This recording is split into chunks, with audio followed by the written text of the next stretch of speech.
All right. So, Brandon, like you were just saying, it's been 4 years since we've done one of these, and a lot has happened for you in that time. What's the most exciting thing that's happened for you in the last 4 years? Oh my God. The most exciting thing. Well, hands down professionally, the most exciting thing is we went from being working for a major brokerage firm, and they're the FINRA side of the business. I run a wealth management family office. And on the same day, we resigned and hired them back as our custodian. And that just opened an entire world for us. There was no animosity. It was all done very freely. We did it on the 4th of July, Liberty Venture. So like everything we do is always symbolic. Everyone I've hired has been on a major holiday, or we do things like we're a very nostalgic team. And so on the 4th of July, we went independent, and that's probably the biggest event that we had. Yeah. Wait, so how did that work where you left and then brought them on as a custodian? And why was that such a game changer for you? Well, if you work in the broker dealer space, then you are, and there's lots of them. You know all their names. They're all named after a couple people. I shouldn't make that joke. Raymond James, Merrill Lynch, Morgan Stanley. And so then you kind of farm off investment selection to them. They build your platform, and you can't go outside those rules. And then, so by moving outside of that and having them just be in charge of, and our custodian is Raymond James, and we love them. They're really good at holding assets, helping us trade, security, moving money out, but investment selection and compliance is incumbent upon us. So instead of just being beholden to their select investments, anything that's considered an investment, we can work with and we can advise on. And then it gives you, it's allowed us to open new avenues of service offerings that I just couldn't do. So now we have this entire service offering where we're doing family facilitation. And quite simply, we're helping families talk about what they're not talking about. And it's always connected to money in some way. And so that's why we're in the room. We have a licensed therapist that comes in with us. I'm the other facilitator. And that's just been some of the most amazing work I've ever done in my life. And we weren't able to do it under that platform. And so these other services, this facilitation, I imagine, is building on what you wrote about in Conscious Wealth, the book that you published that we worked on together, and actually helping people think about what wealth means to them beyond just the finances. Is that right? Absolutely. Yes. Yes. And sometimes it's as easy as that. Sometimes it's as easy as we've had this meeting recently where very generous family, very loving, very philanthropic minded. And we were just spinning around all of these different questions. When do I tell my kids? How do I build out my trust? What do I do with my businesses? And we had all of these questions, and everyone was just a little bit lost, me included. And I said, this really all just comes down to one question. And they're like, oh, one question. We want the answer. Like, give us the one. And it was like, how much money do you want to die with? And if we can get around that, that was, that was a meaning that kind of we were able to bottom line it and then work that way. Sometimes it's as easy as that. Other times there are interfamily dynamics, or there are family dynamics where we can't even get to that question because there are obstacles to talking. And I like that space too, because if we can unlock that, and we can then we can unlock this trapped energy that money sometimes has. Okay, so let's break that into two conversations here because this is fascinating and really important. I don't know if Yeah. many people have really thought about how much money they want to die with. And so, how do you even broach that conversation? And what are some of the answers that you typically get when you ask someone that? Uh, well, I don't know. All right. So how do you broach that question? Is How would I look at that? And how we looked at it with this family is Well, what percent do you want to make sure that that goes to your kids, or your heirs? Heirs being people in your family and such. So you kind of push that off to the side, and there's a number there. There's a number that most people know, and it's not always all of it. You know, if it's like $1 million, maybe it's all of it. I'm going to use extreme examples, Alexander, so we don't have to worry about like, oh, if it's 100 million, you may not want to give all of that to your kids. It may not make your kids more loving, kind, and generous. It may not help them. So it's once they kind of figure out what that number is, and you say, all right, so what's with the rest? What kind of lifestyle do you want? It becomes a math problem. Okay, so you want a lifestyle of, again, we're just going to use big numbers. Doesn't mean that it's good or bad or realistic. You want a lifestyle of $500,000 a year. That's how much you want to spend. Fair. Okay, well, that's math. We can figure out what you need to do to get that. And the rest, you can give away during your life and enjoy it. Or you can invest, right? Like, and this is what the book was a lot about, is it doesn't have to be just give away. You can use to invest in companies that support other people or build out, like help other people live this life of abundance, right? Do you ever get anyone who says they want to die with nothing and you plan around that?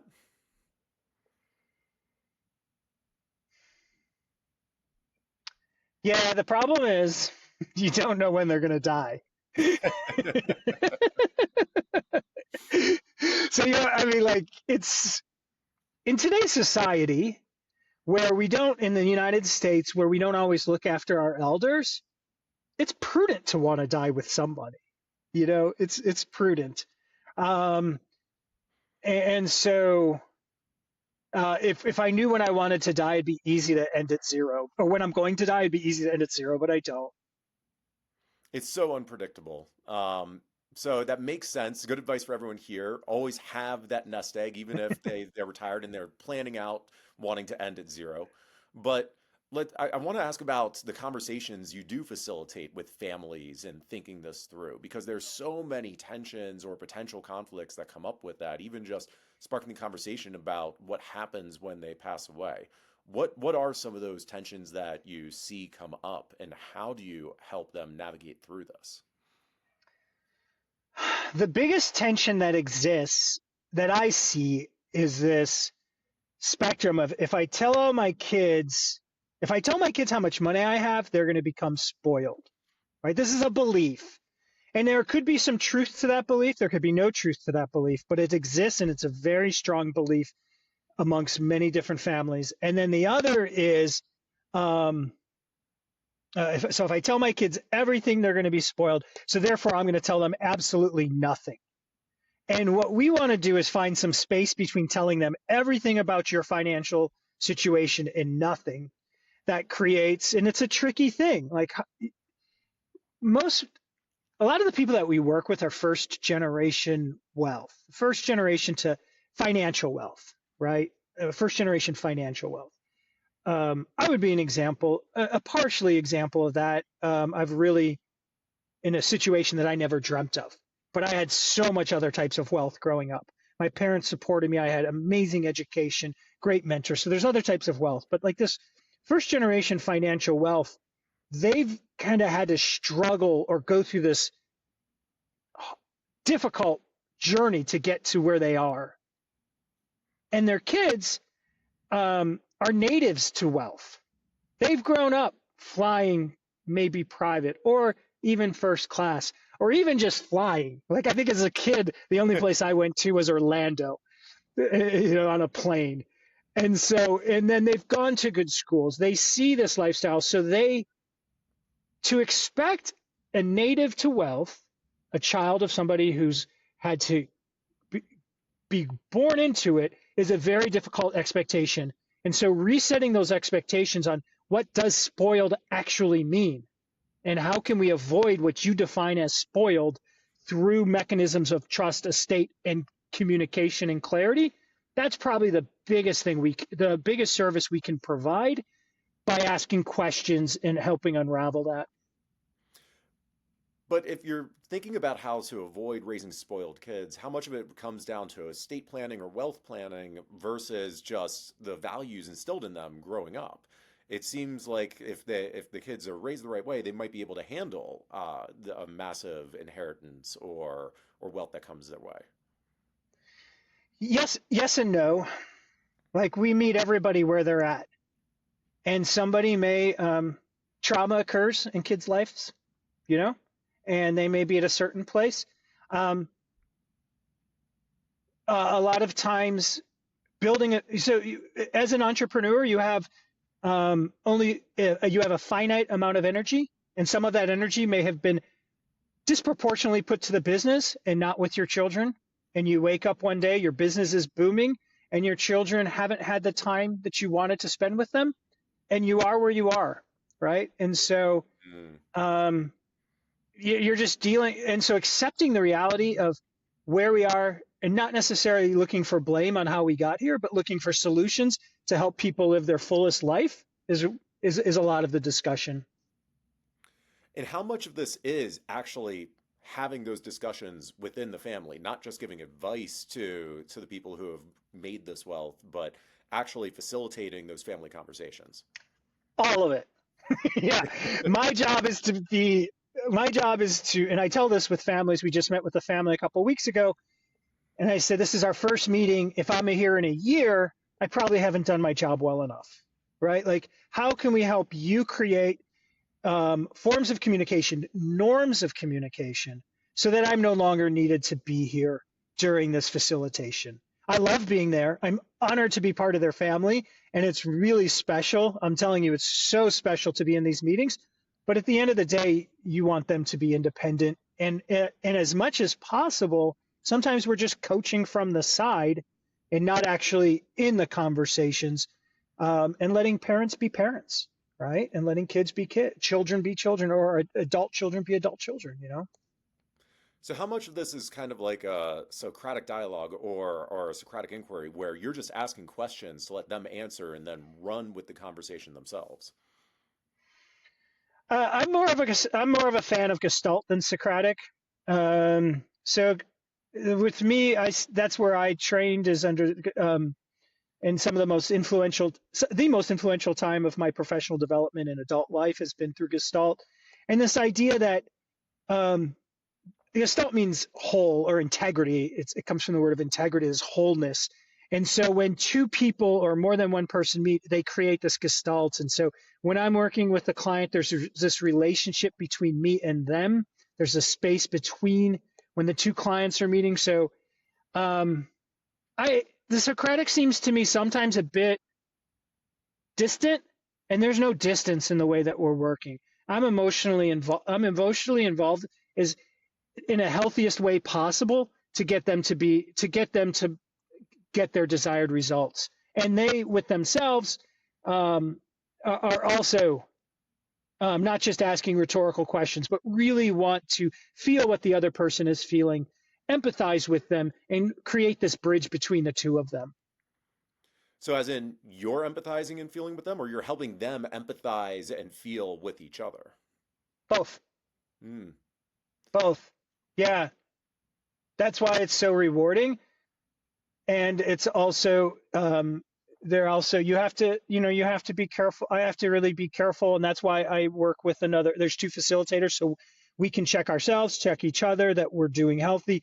For instance, say that I'm working with someone who completely reminds me of somebody in my family who knows how to push my buttons, right? That can happen.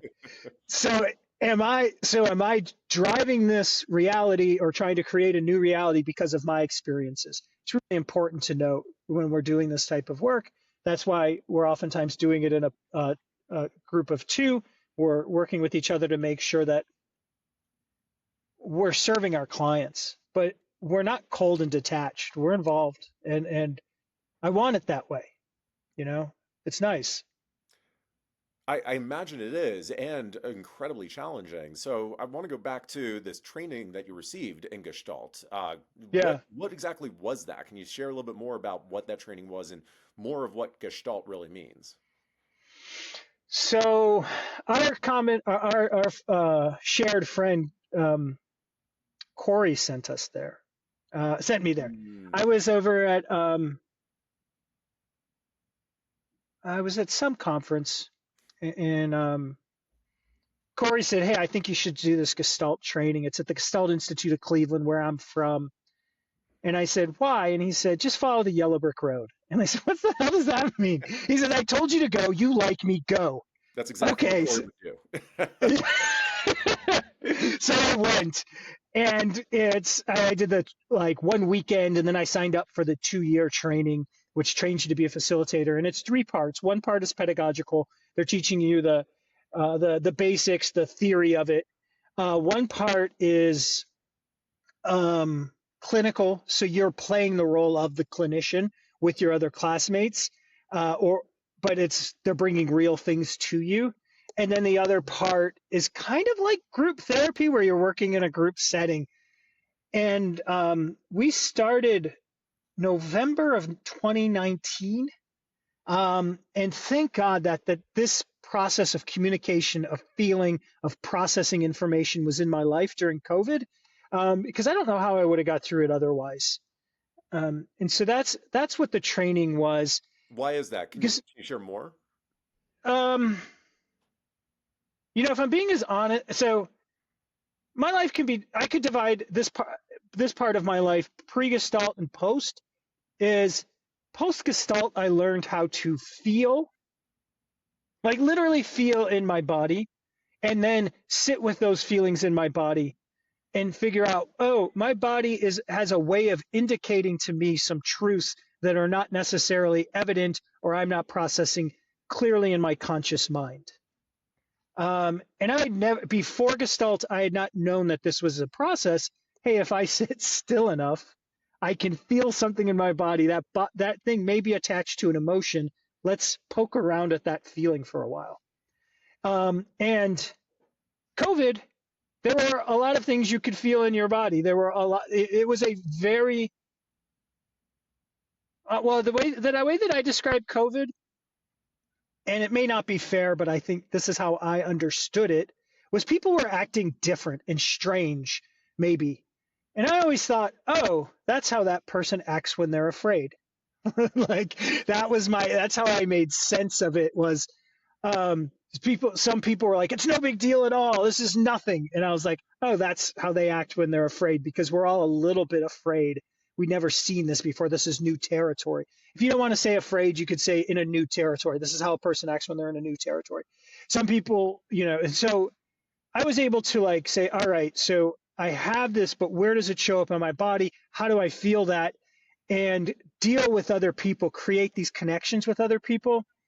Because it was for me a very scary time. I was very fearful during that time. I didn't know. I didn't know what to believe. Right? Who did? Like, um, I'll pause for a minute because I don't. I've been speaking for a bit and I don't know where I am in your questions. No, I love where you're going with this. And I think it's a great way to tease out what you're doing here because this kind of training is very different from what you went through before to be a wealth manager and dealing with finances. So I love that you're now working to mesh the two together. And how are you finding being able to mesh them?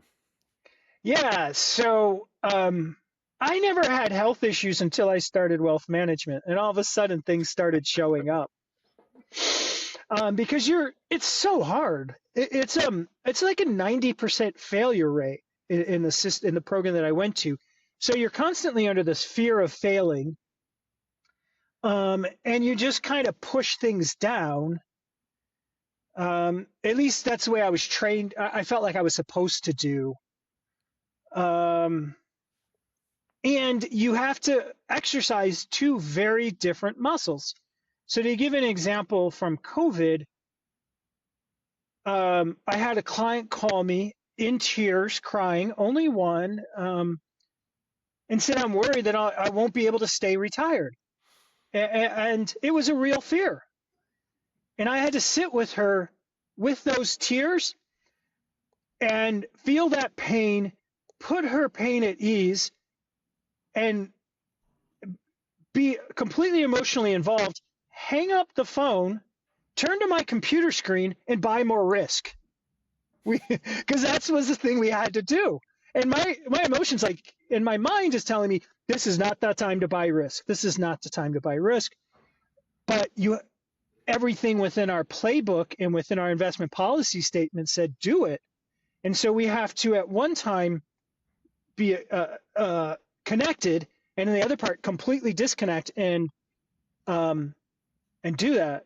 Which is like there's a saying that we have in our team, which is if you don't feel like you're going to puke after a trade, it might not be your best one.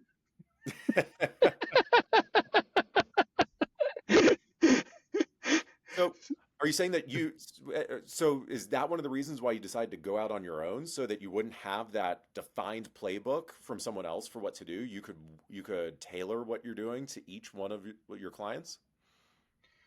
um, that's part of it. The problem with the big investment firms, all of them, I'm not naming one, is um, in the great financial crisis of 2000, 2008, and 2009,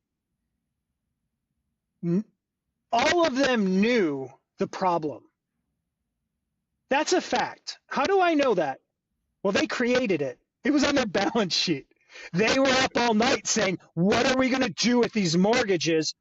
We have them on our balance sheet. If we don't get them off, the whole system goes under. At the same time, they told their clients, everything's okay.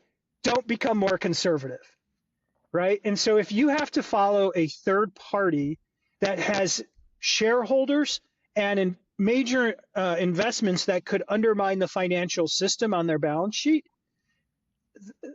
that's inherently a tough thing to navigate.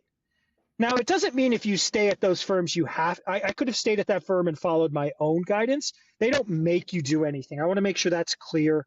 As I mentioned before, we have a good partnership with them, but it's easier to. Where we wanted to be was in the independent space, and make these tough decisions. We look back at it, it worked out, right? But it worked out partly because we followed our rules that we had established before, and it worked out because we got lucky, right? Like there was no way to tell how it was going to end. There was just no way. But if you follow your plan and you're able to do that. But the point is, I'm sorry, I got a little distracted. The point is, we had to navigate not following my emotions and following my emotions in the same career. Which is such a challenge, but so inspiring, Brandon. And so I deeply appreciate what you're doing and the example you're setting for everyone else. Really, thank you. Thank you. I think it's what we're all called to do. I think we're all called to connect with other human beings, and to navigate the spectrum of sometimes you just kind of have to get the work done. Sometimes you have to pay the price. Sometimes you have to push your body a little harder than you want. And other times you just need to listen. And how do you navigate those two is really is part of our task in life. And we all live on these spectrums. That was the big thing that I learned from Gestalt too. How do we live on these polarities and have as much range as possible of of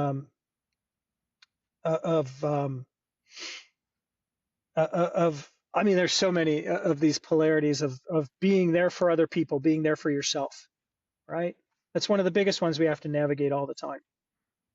I have to do that 100%. with my, Polarity yeah, management.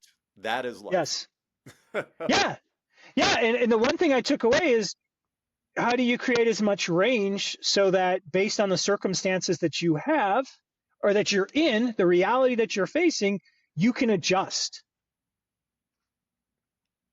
That's what I learned from that training. It was life changing. Well, Brandon, I think that's a fantastic note for us to end on, really. Thanks for Great. joining the podcast and for everything that you're doing.